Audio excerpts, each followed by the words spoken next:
What you must understand is that trade in the modern world is not merely the movement of goods across borders. It is the movement of allegiance. It is the echo of ideology, the silent handshake of submission or sovereignty. For too long, India's trade dependency on America was not about opportunity. It was about obedience. When you buy silicon and send back raw ambition, you aren't trading, you're bowing. And now, for the second time, India has said enough. You call it a collapse. I call it an awakening, because this is not economic suicide. It is the most painful act of psychological liberation a nation can endure. Like a person severing ties with a toxic but powerful partner, India knows there will be a price. Growth charts may dip, markets may tremble, export graphs may stutter, but no nation ever found its soul by maximizing its quarterly profits. This move is not about GDP, it's about dignity. We live in a world where economics has become the new colonizer, where countries don't fall to armies, they fall to supply chains. And yet, India just snapped the chain, not out of arrogance, but out of necessity. Because you cannot rise while kneeling. You cannot lead when you're being led. And you certainly cannot preach at maneuver Barrett, self-reliant India, while clanging to someone else's table scraps. India's real battle is not with inflation or export tariffs. It's with inferiority complex centuries in the making. And breaking the Indo-US trade artery is not an act of defiance. It is an act of therapy, a national exorcism of colonial shadow and post-colonial dependence. Do you think America handed you prosperity for free? No, it sold dreams in return for data. It offered defense deals laced with strings so tight they could strangle policy. Every rupee earned came with a whisper, remember who gave you this? And now India responds, not with gratitude, but with silence. That silence is louder than any protest. It is the silence of someone who has decided they no longer need validation from the West. Understand the psychology of global dominance. The strongest empires don't force you to surrender. They make you forget you ever could rebel. But now the spell is breaking, and it's terrifying for everyone, not because India is walking away from America, but because it's walking toward itself. And let me be clear, there's nothing clean or easy about this decision. There will be chaos. But what is the price of self-respect? What is the price of being able to say, we are not the echo of your greatness. We are the authors of our own. Every empire in history that rose did so by rejecting the rules written by others. This is India's moment. The moment it stops outsourcing its future to foreign policy analysts in Washington, D.C., and starts building it brick by brick, choice by choice, alone if it must. Because power doesn't come from aligning with the strong. It comes from daring to be strong. When every spreadsheet, every consultant, and every diplomatic advisor tells you not to. India is not ending trade with America to collapse. It is doing it to a stand, not on borrowed legs, not on fragile alliances, but on the unshakable foundation of national will. And that, more than any dollar figure, is the most terrifying threat to the old world order. Let's start by shattering the illusion global diplomacy is not about friendship. It's not about shared values. It is about leverage, advantage, and cold, ruthless mathematics. Every alliance is a transaction wrapped in the language of morality. And when a country like India pivots east, toward Russia, toward China, it is not abandoning ideals. It is choosing to survive in a world where trust is a currency long since bankrupt. You may feel betrayed. You may think this shift signals the end of India's democratic soul. But what if that soul was never preserved in the first place? What if all this time, India was forced to wear a mask crafted in Western hands, a mask that smiled at democracy while suffocating under dependency?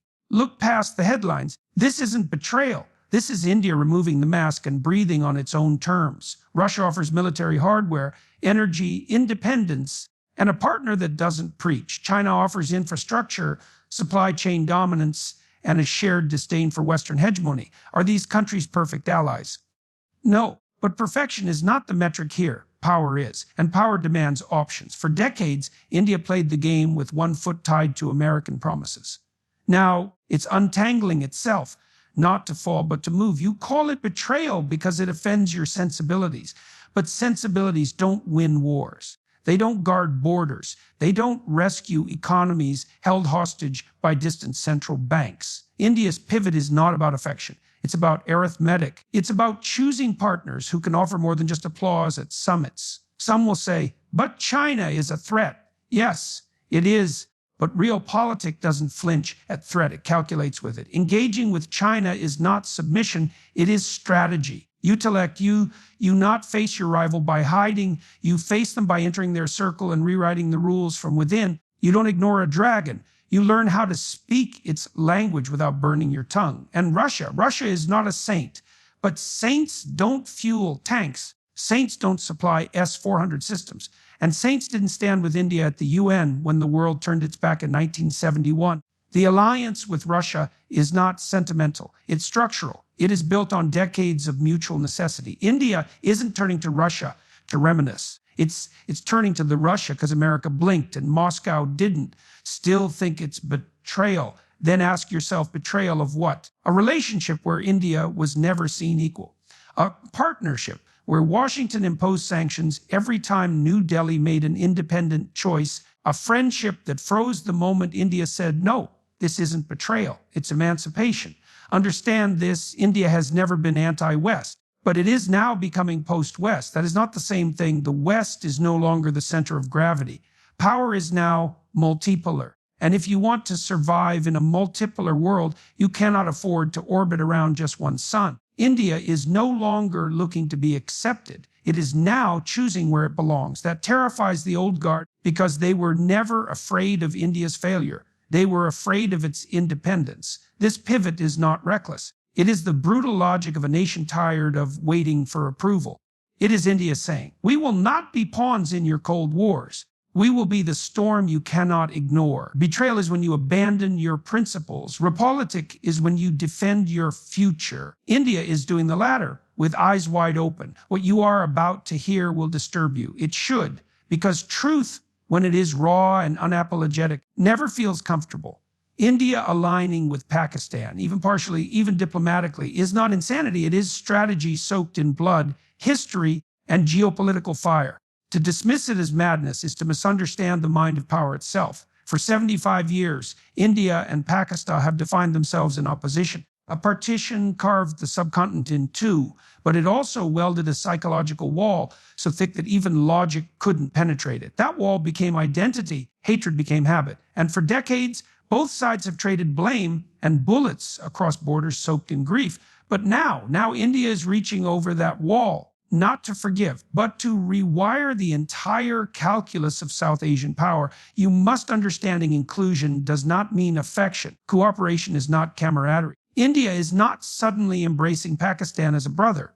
It is inviting a rival into the tent to neutralize the very weapons that once threatened its sleep. This is not peace through surrender. It is control through proximity. Keep your enemies close. No, keep them dependent. Pakistan is weak.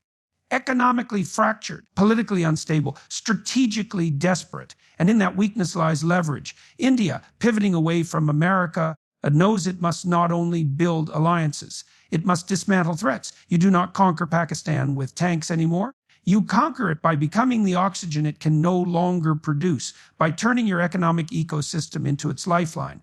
That's not reconciliation. That's dominance wrapped in diplomacy, but it goes deeper than that. The global order is realigning, and in this tectonic shift, borders matter less than alliances. China is investing in Pakistan through the China-Pakistan Economic Corridor, CCPI, a direct artery of influence. If India remains in conflict with Pakistan, it hands China a permanent outpost on its western flank. But if India instead enters the equation, surgically, strategically, it cuts into that artery. It doesn't just respond to China's expansion, it interrupts it. To align with Pakistan is to remove the very excuse that Beijing uses to encircle India. It's not madness. It's a move on the geopolitical chessboard that sacrifices pride to capture position.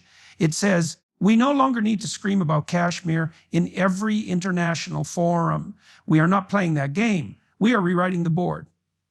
Of course, this will ignite fury across every dinner table. In every the idea of partnership with a nation that bled us will feel like betrayal. But India is not operating on emotion anymore. It is operating on equation. And when the equation of survival demands alliances with even the most unlikely players, then emotion must stand aside, or be crushed underfoot. This inclusion is not about morality, it's about momentum. If Pakistan can be folded into an Indo-Russian-Chinese axis, even marginally it ceases to be a rogue actor. It becomes a manageable one.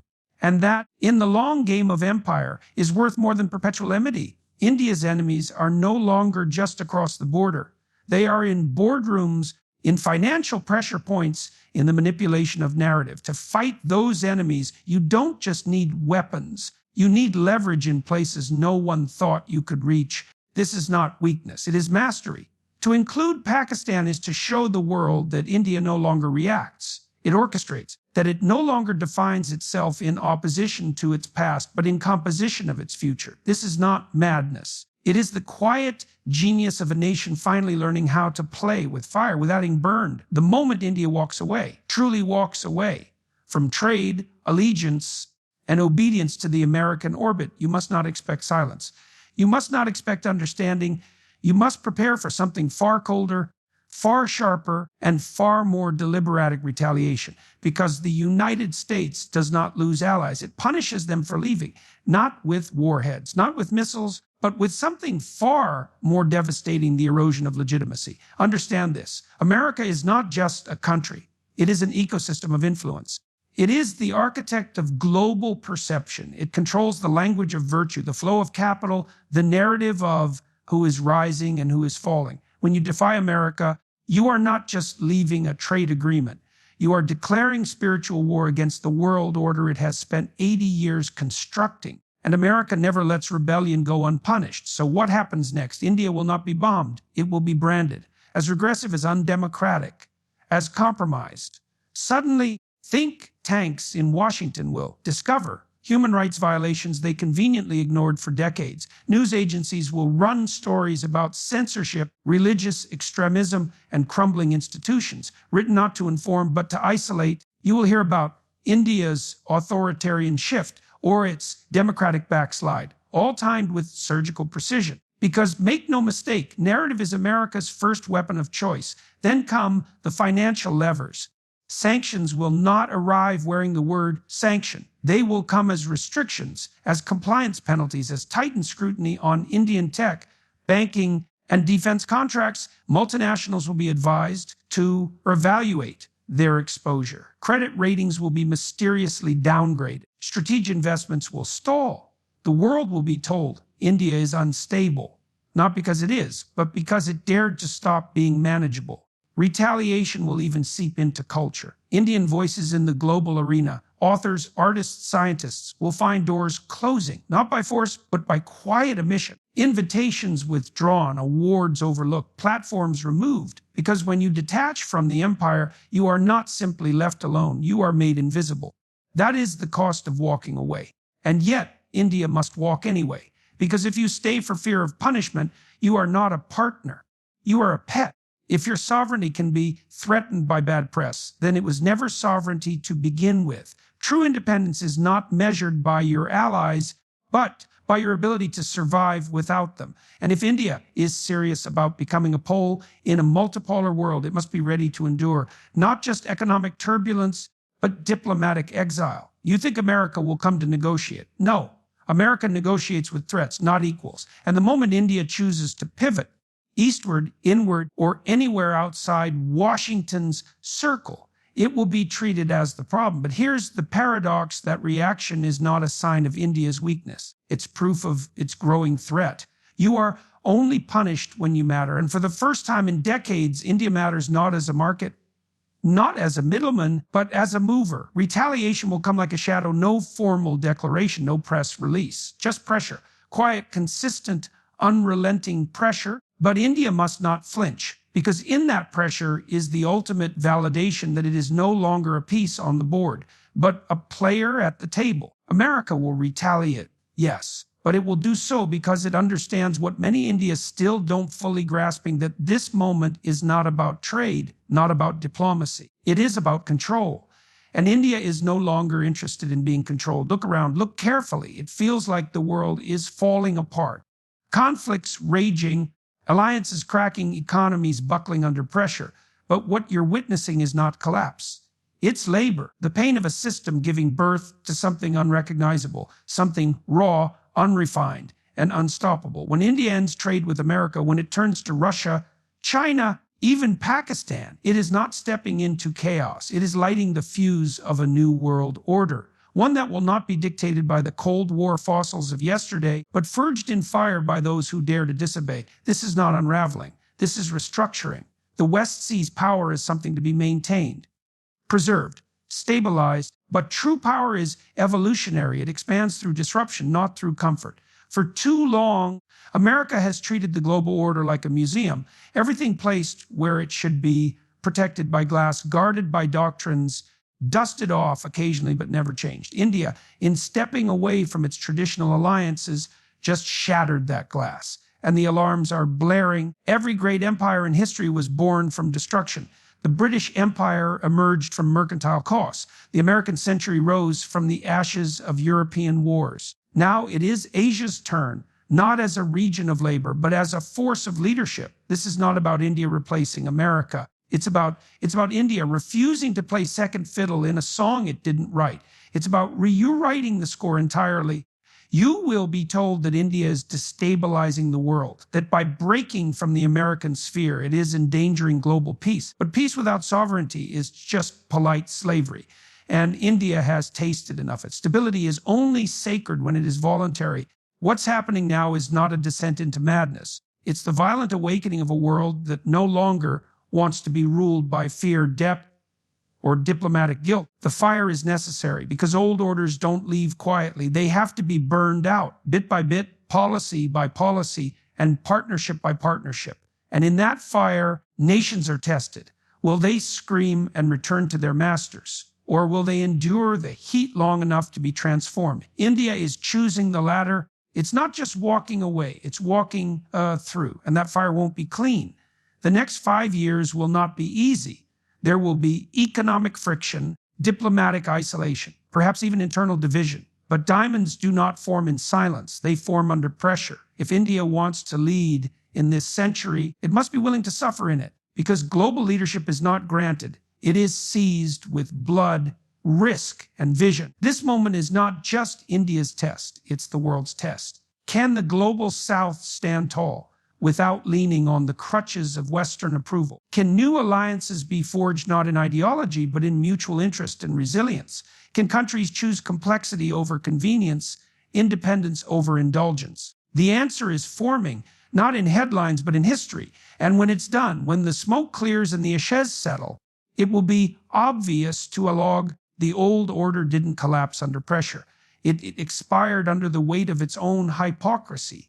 And India, with all its contradictions and courage, didn't just witness the funeral. It helped build the fire.